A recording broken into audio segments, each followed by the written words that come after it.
In a previous video, I talked about what's wrong with online racing games in quite some detail. Gran Turismo Sport takes a very different approach from most console racing games, and it's managed to set itself apart in a major way. It's not that it's fundamentally a different driving experience from other races, or that it does something wacky and innovative with a racing format like Codemasters' Onrush.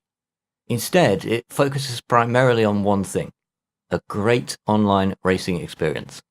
And importantly, it succeeds.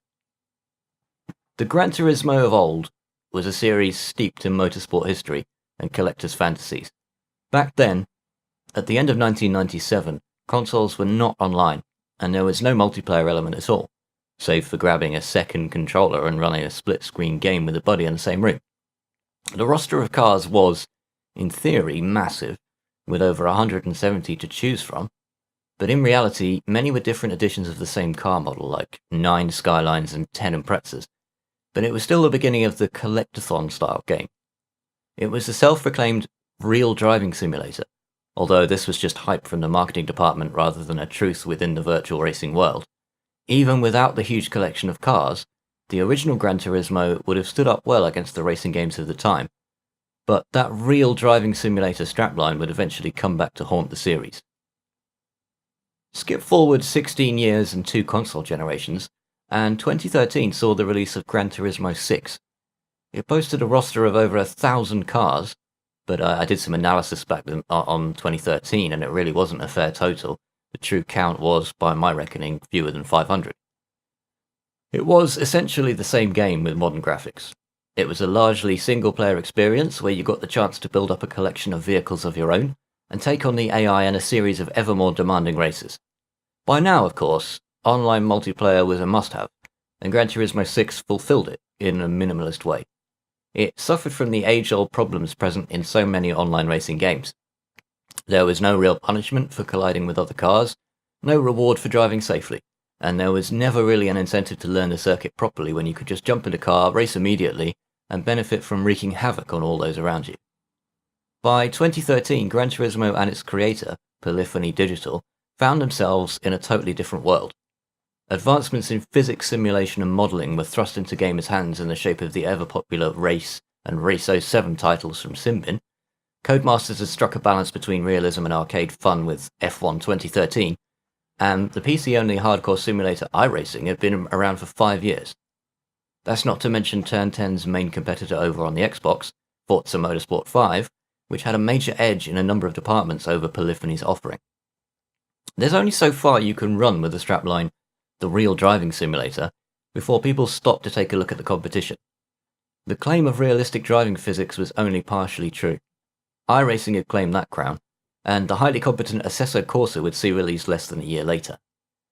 The collector's fantasy was still present, but Forza 5 was rapidly encroaching upon that territory as well, with the introduction of the Forza Vista mode, allowing players to explore their cars in detail, opening the engine bay, doors, and checking things out in minute detail. When Polyphony Digital stopped to look at their position in the virtual racing marketplace, I truly believe they had a difficult decision to make.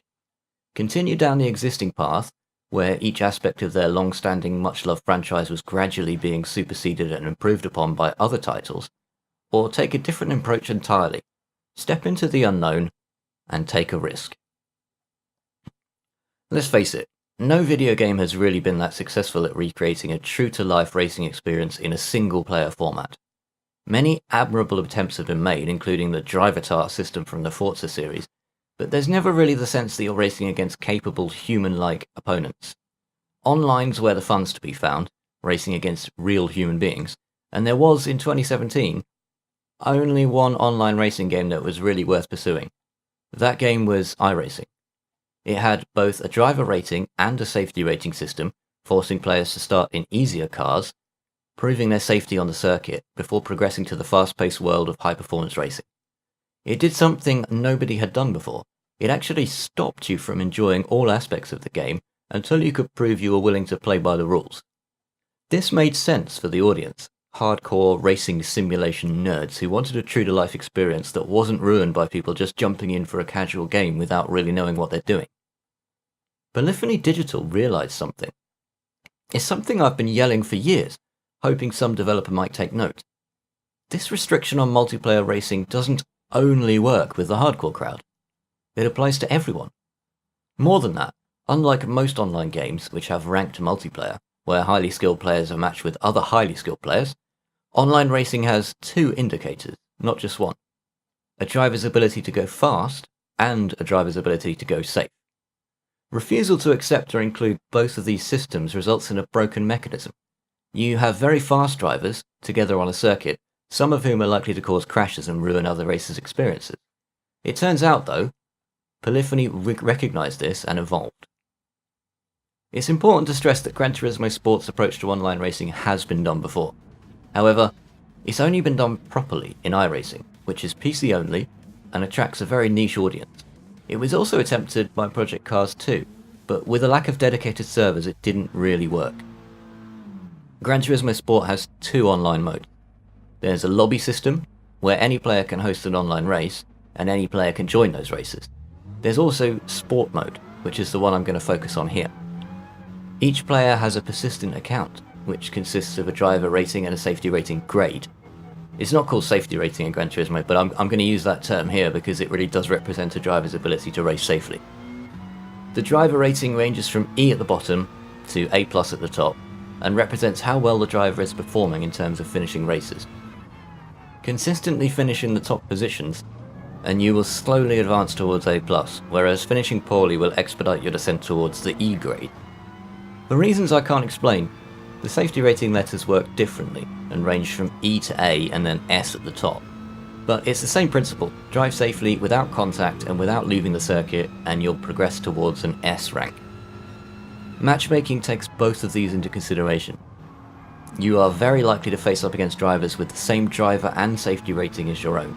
In my experience, it's not always the case. Sometimes there won't be enough drivers to ensure everyone is a B rank. So there'll be a small difference in the rating throughout the field. In another nod to iRacing, races in sport mode are run at specific times of day on specific circuits.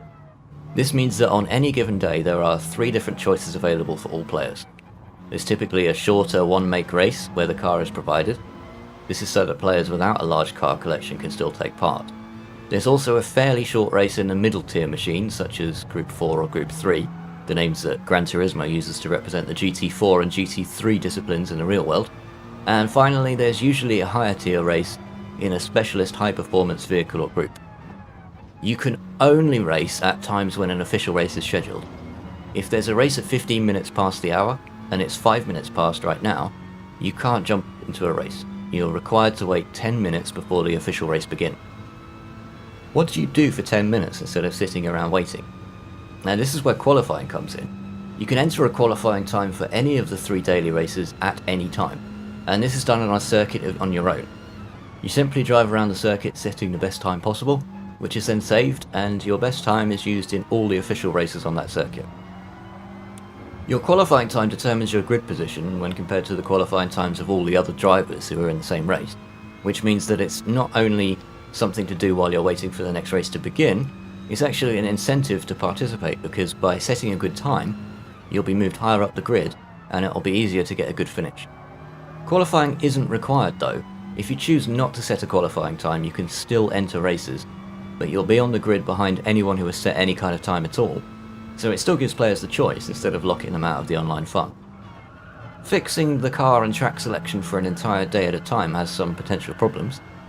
You might not like the circuits on offer for that day, or you might lack the cars required to enter some of the races, although you'll always be able to enter at least one because the car is provided for you. These small problems are easily mitigated by the fact that you'll get to know the circuit if you enter multiple races in the same day, and you're given a great opportunity to perfect your racing on one circuit before moving into another one tomorrow. There really is an incentive to race sensibly. Making contact with another car, or leaving the circuit, will do 2 things. First, you'll receive a time penalty, which could be 1 second or more, and this penalty will require you to lift the accelerator and slow down until it's served, or it will be increased at the end of the race and move you to a lower position. It will also put a penalty flag over your car so that others can tell when you've been punished.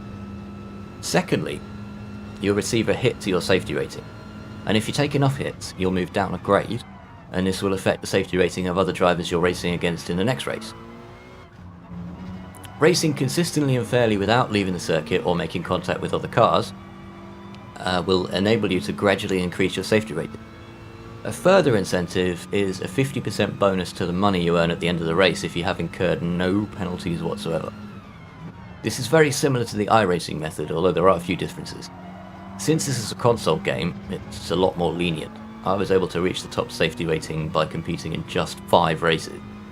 It takes quite a bit of bad driving to lose enough safety rating to go down a rank as well. There's also the problem of unavoidable contact. Usually, if you're hit from behind, you won't suffer a penalty. This makes sense, but sometimes being hit from behind can cause you to leave the circuit, and then you'll pick up a penalty for that, which you couldn't avoid. It's also much more important than ever to be aware of your rival's braking points. If you're close behind someone who's a bit uneasy on the brakes, it's worth taking a different line, because if they brake early and you touch the back of their car, it's you getting the penalty. This means that you often find yourself compromising your line through the corner, so there's an element of trust at play, and it pays to learn your opponent's strengths and weaknesses as you follow them. In some races, I was struck from behind by another car, ended up unavoidably hitting the car in front, which got me a penalty, even though that seemed unfair. In other situations though, cars missing the braking point in a desperate attempt to get the overtake on the next corner were turned into ghosts, so no contact could happen. This is somewhat problematic itself though, because you're never sure when the ghost will turn back into a solid car. Do you sacrifice your line through a corner in case the slow car turns solid just as you get there? Or do you press on anyway, hoping that the ghost remains ethereal and you keep your speed? This system though, is far better than having no system at all. Where Gran Turismo excels is its sports mode. I'm a pretty safe driver anyway, so I haven't experienced the bottom tiers of the safety rating system, but there's generally a far higher standard of racing here than in any other game outside of iRacing. Players are motivated to avoid penalties while racing, and by doing this, they are naturally motivated to race properly. There's still plenty of times where you'll get trouble from online opponents. People can still make mistakes, and in the adrenaline-fueled arena of online racing, it's easy to get carried away and do something dangerous. The start of races is often the most difficult part, and I've been most likely to receive a penalty here just from the unpredictable behaviour that goes on around me. There's no doubt in my mind though, this is far and away the best online racing experience you can have on a console, and so far ahead of the competition that there's little incentive to look elsewhere. In creating such a superior online racing experience, Gran Turismo Sport makes cuts elsewhere. The vehicle roster is drastically reduced, back to the Gran Turismo 1 era of fewer than 200 cars to choose from. This is bad news for collectors who enjoyed having a huge garage of weird and wonderful cars to try out. The single-player campaign is also cut down as a result of the online focus. It's present, and it works, but the single-player racing career is a tiny fraction of the gameplay on offer. Instead, the game focuses on the driving school and exercises that get you familiar with each corner on each circuit. This is a smart move, especially as this is where the prize money and bonus cars are at their most frequent. You can be rewarded as much as 40,000 credits, enough for a cheap car purchase, just for rounding one corner in the circuit experience mode.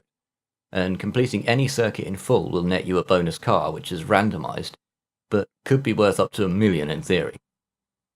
Gran Turismo also avoids trying to emulate its major console competition, Forza Motorsport, by choosing not to provide a Forza Vista-style view where you can explore each car in fine detail. Instead, what it offers it calls museums, which are basically highly detailed slideshows of different car manufacturers throughout the years, from their inception to the present day. This is a nice addition, although it leaves me longing for the ability to drive some of the vehicles that feature here that aren't available in the game. Circuits are hugely lacking from the game in general. There are a scant few familiar favourites like Brands Hatch, Monza, Suzuka, but there's far too many imaginary circuits and too few circuits in general. The likes of Zandvoort, Zolder, Donington, Silverstone, Paul Ricard and many others would go a long way to prolonging interest in the game. There are a number of new and improved features in Gran Turismo Sport, and most of these unsurprisingly revolve around the online experience as well. Photo mode is a true thing of beauty. There's a comprehensive set of tools here that allows players to choose a background, choose one or more cars, and fine-tune the image to their liking before uploading it, and sharing it with friends or just posting it online. Photo mode is appearing in an ever-increasing number of games, and with the graphics on the level of the modern Gran Turismo, it's become a treat and a bit of a distraction to waste a few too many hours in this mode. Livery editing is also present here, and surprisingly complete. Paint colours can be chosen from any RGB value, and paints have different finishes like gloss or metallic. There's a wide range of decals that can be applied anywhere on a car, in a number of layers, and some really nice options like automatically copying decals to the opposite side of the car in the correct place. Custom decals are easily available via a simple upload tool on the Gran Turismo website. And importantly, it's possible to search and download decals from any other player, and then use those decals in your own uploaded liveries, something that Forza has so far shied away from. There's also a fairly limited helmet and racing suit editor. I can only think this was an attempt to match Forza Motorsport 7's efforts in this genre, but there's almost no time you'll actually see your driver avatar on the screen while playing, so this really serves no purpose at all. For me at least, Gran Turismo Sport has made giant leaps in the right direction. I love the ability to race against people online who are motivated to race properly, in balanced vehicles, with the ability to set qualifying times whenever I like, and be matched against people of not only similar driving ability, but similar safety as well. There is more to be done here, and I'm hoping Polyphony Digital will evolve this remarkably fresh formula into something even better. Even though you have a persistent account, with a driver rating and a safety rating that evolves over time, all the races are currently one-off, meaning there's no progression there. You turn up, race on today's selected circuit, and then either repeat it or log off for the day. It would be nice to see a championship-style formula evolve where players would earn points for completing each daily race over the course of a few weeks, and stack up in a championship table at the end, perhaps with a range of prize money. Although not every player would be able to make each race, it's easy enough to discard the bottom 3 results over the course of a championship to allow players to miss a few. This also gets players coming back every day, with further incentive to do well. The rate of change of driver rating and safety rating is definitely worth slowing down as well. I was able to get to the top safety rating after only 5 races. I think that's too easy at the moment, and it's worth having a much larger range of ratings with only slow progression in either direction to reward players for having the decency to race safely over the long term. Currently, because it's so easy to regain the top safety rating, it's fairly trivial for a player at the top rating to become reckless just for one race, lose a bit of rating and then quickly gain it back again. Online races can feature multiple cars in the same group, but the balance of power concept ensures that they're all equally matched by either increasing or decreasing their weight or their engine power. That system works well, but it's very limited. The only customization options available are traction control and brake balance. It would be really nice to open up non-performance tweaks here so we can play with suspension settings, camber, tyre pressure, and other handling features. There's no doubt for me that Gran Turismo Sport is easily the best online racing experience you can have on a console. It works beautifully and provides really close, fun racing where people are genuinely motivated to race fairly. Stacked up against the PC competition, it still falls far short of rivals like iRacing and Assetto Corsa, but then Polyphony Digital aren't really competing in that space. They've always been a PlayStation-only developer, and if they can continue down the road they're currently on, either with updates to Gran Turismo Sport or with a new title in the next few years, they can't really lose the console race.